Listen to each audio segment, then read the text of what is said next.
بسم اللہ الرحمن الرحیم۔ عزیزان گرامی، پوری دنیا میں چیلنج کے پیش کر رہا ہوں۔ عزیزان گرامی، جب جنگ شروع ہونے لگتی ہے نا تو دونوں فوجوں کے پرچم بلند ہوتے ہیں۔ Before the battle, both of the flags are risen. دونوں کے بینرز بلند کیے جاتے ہیں، علم پرچم بلند کیے جاتے ہیں دونوں فوجوں کے۔ لیکن جب جنگ ختم ہوتی ہے تو صرف فاتح کا پرچم بلند ہوتا ہے، شکست کھانے والے کا نہیں۔ The one who loses the battle، ان کا کہیں پہ فلیگ بلند نہیں ہوگا۔ The one who wins۔ عزیزان گرامی، پوری دنیا میں حضرت عباس کا پرچم بلند مجمع نہیں ہے۔ عزیزان گرامی، کسی بھی مسلمان غیر مسلم سے پوچھئے بتاؤ یزید کا پرچم کیسا تھا، کوئی نہیں بتا سکے گا۔ پھر کہو بتاؤ حسین کا پرچم کیسا، ہر آدمی کہے گا عباس کا علم، اس پہ پنجہ کھلا ہے۔ یعنی آج بھی کھلا ہاتھ دعوت دے رہا ہے، جو بیعت حسینی کرنا چاہتا ہے آ جاؤ، ہاتھ کھلا ہے، بند نہیں ہے۔ کربلا آج بھی زندہ ہے، مری نہیں۔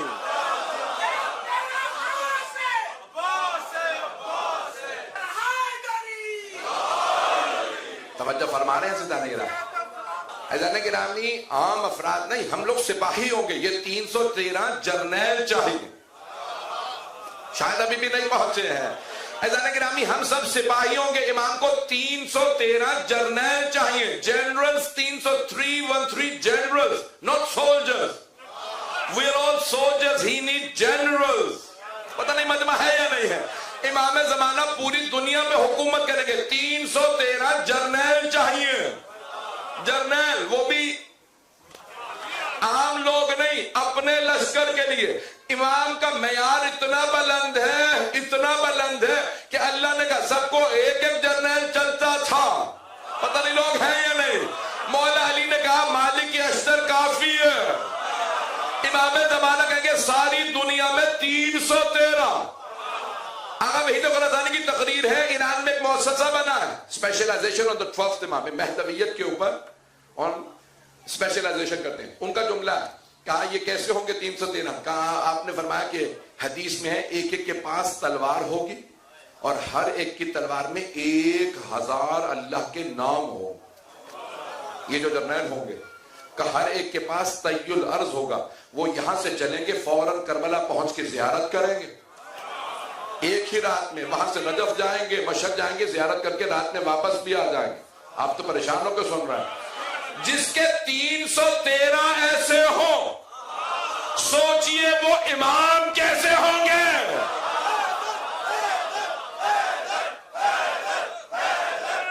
میں تو پریشان کر رہا ہوں آج۔ حیدری، میں پریشان تو نہیں کر رہا ہوں۔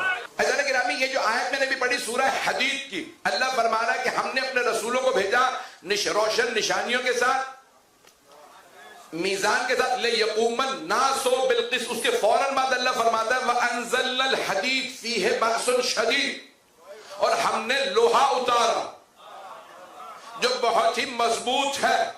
سب جانتے ہیں لوہا نازل نہیں ہوتا، زمین سے نکلتا ہے، سارا مجمع نہیں ہے۔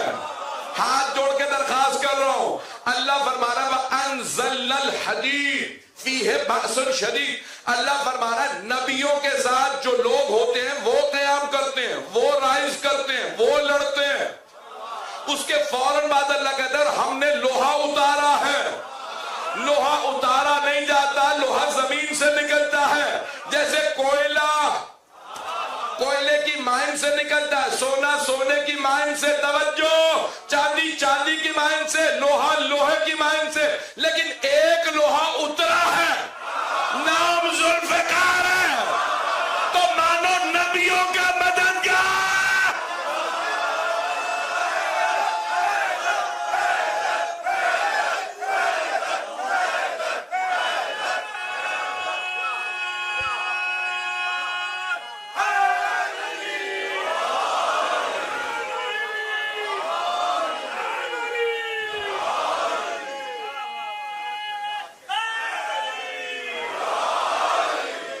میں ایک یہاں پہ جو جناب متعلق کا جملہ پیش کرنا چاہ رہا ہوں، مرابیر کا ایک واقعہ، پھر مجھے بعد میں امام سے متعلق موضوع کو مکمل کرنا ہے۔ مجمع چلے گا کچھ دیر میرے ساتھ؟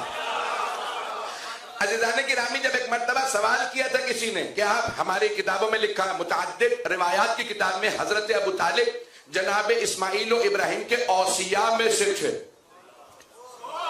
وصی تھے، سکسیسر تھے۔ جناب ابو طالب علیہ السلام سے کہا کہ یہ انہوں نے لا کے بت رکھ دیے، کیا آپ ان بتوں کو مانتے ہیں؟ کہا نہیں مانتا۔ کہا پھر گراتے کیوں نہیں؟ کہا مجھے جنگ کی اجازت نہیں ہے۔ جو لوگ پہنچ گئے اگر گراؤں گا جنگ کرنی پڑے گی، اللہ نے مجھے اجازت نہیں دی۔ جب پیغمبر بھی مکے میں تھے انہیں اجازت نہیں دی، جب مدینے کا اجازت ملی، جب اجازت ملی تو اللہ نے کہا ابو طالب ہی کا بیٹا لڑے گا، بتوں کو گرائے گا۔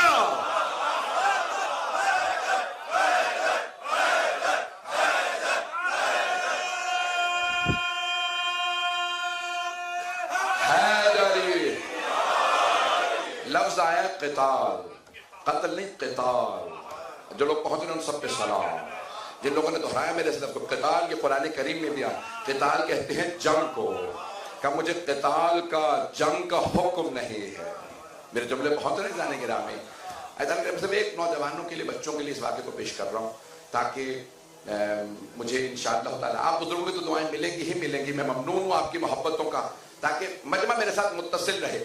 جانے گرامی روایات میں ہے مولا علی کے جو فضائل میں اوالی الیالی فی فضائل مولا الموالی، ایک کتاب ہے مولا کے فضائل پہ، اور دیگر کتابوں کے اندر بھی ہے کہ مولا کے فضائل میں سے ایک مرتبہ آپ ایک یہودی عالم کے ساتھ سفر کر رہے تھے، گفتگو شروع ہوئی، اسے معلوم نہیں تھا یہ علی، اسے معلوم نہیں یہ باب مدینۃ العلم ہے، تو اس نے چہرہ دیکھا کہ کوئی بہت ہی وجیح انسان ہے، بہت خوبصورت ہے، پر نور ہے، اگر اس کے ساتھ سفر ہو تو اچھا، پتہ نہیں لوگ ہیں یا نہیں۔ ساتھ ساتھ سفر شروع ہوا، سفر کرتے ہوئے دریا آ گئے، جب دریا آیا تو اسے اندازہ تھا یہ بھی عالم ہے، ایک مرتبہ کہا دریا پار کر کے دکھائیے، وہاں ناؤ نہیں تھی، کشتی نہیں تھی، بوٹ نہیں تھی، فیری نہیں تھی، کتنے الفاظ بتاؤ؟ ایک مرتبہ کا دریا پار کیجئے، مولا نے کہا پہلے تو پار کر پھر میں۔ توجہ دیکھیں، مولا جب ہدایت دینا چاہے، سکھانا چاہے، جیسے ہی اس نے ایک مرتبہ اشارہ کیا پانی پہ چلتا ہوا پار چلا گیا، پھر خوش ہونے لگا، کہا کہ اب آپ کی باری ہے، پار آئیے، مولا نے اشارہ کیا، پانی منجمد ہو گیا، فریز ہو گیا، مولا پار گئے، وہ قدموں میں گرا، کہا آپ کون ہیں؟ آپ بتائیے پڑھا کیا؟ مولا نے کہا پہلے تو بتا تو نے کیا پڑھا تھا؟ کہ ہمارے علماء بتا کے گئے توریت میں لکھا ایک آخری نبی آئیں گے، ان کا ایک وصی ہوگا، نام علی ہوگا، ہم توریت کے عالم علی کا واسطہ دے کے پانی پہ گزر جاتے ہیں۔ مولا نے کہا، ارے اس نے پوچھا آپ بتائیے، میں نے تو علی کا نام پڑھا تھا، گزر گیا، آپ بتائیں آپ نے کیا پڑھا؟ کہ جس علی کا تو نے نام لیا وہ میں ہوں۔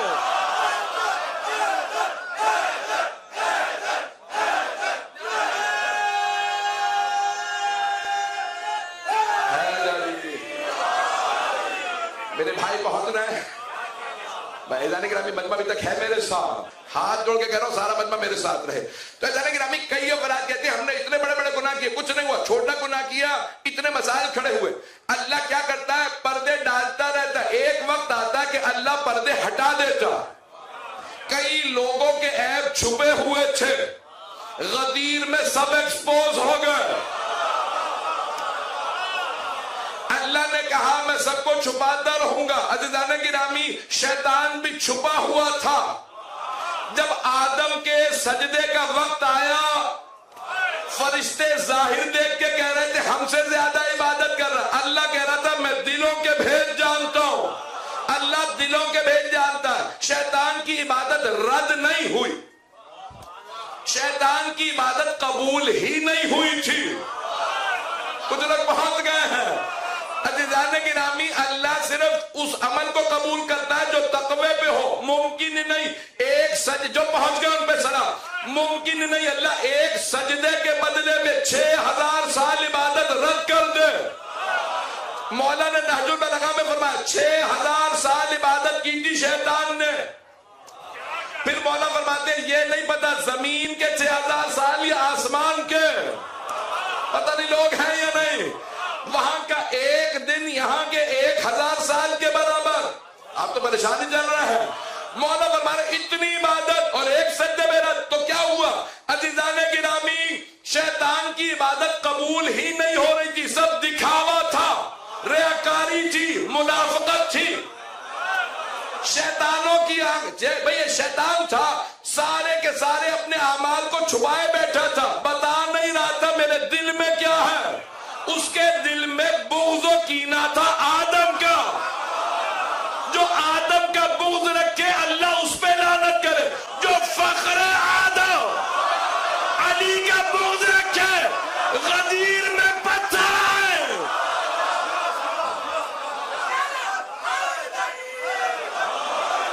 مخالفت نیک آدمی کی گناہ, لیکن لعنت کا مستحق کب بنتا ہے؟ جب حق کے مقابلے میں آ. مباہلہ والے لعنت کے مستحق بن جاتے اگر سچوں کے مقابلے میں آ جاتے. ابھی بھی مجمع نہیں ہے, سارے مجمع کی توجہ. جب حق کے مقابلے میں, جھوٹ اگر حق کے مقابلے میں ہو تو لعنت کا مستحق. حارث ابن نعمان فہری نے کیا کہا؟ پروردگار اگر تیری طرف سے ہے تو مجھ پہ ادا, کیونکہ پیغمبر کے مقابلے میں آ گیا تھا. ایک کنکری چلی پھیبل, اللہ نے پہاڑ نہیں مارا, پتہ نہیں مجمع ہے یا نہیں, پتھر نہیں گرا, ایک چھوٹی سی کنکری چلی سر میں لگی وہی ڈھیر. میں بہت سوچتا تھا پروردگارا اس پہ تو پہاڑ گرنا چاہیے تھا, علی کا دشمن تھا, لیکن اللہ نے ایک کنکری سے اسے ہلاک کیا. پھر میری نگاہوں میں خانہ کعبہ پہ حملہ کرنے والا ابرہہ آ گیا. جب ابرہہ ہاتھیوں پہ آیا تھا تو اللہ نے چھوٹی چھوٹی ابابیلوں میں چھوٹے چھوٹے کنکر بھیجے, کہا جاؤ تباہ کر دو. اب پتہ چلا کعبے کا دشمن بھی کنکریوں سے مرتا ہے, مولود کعبہ کا دشمن بھی. شاید یہ تین شیطان مینا میں کنکریاں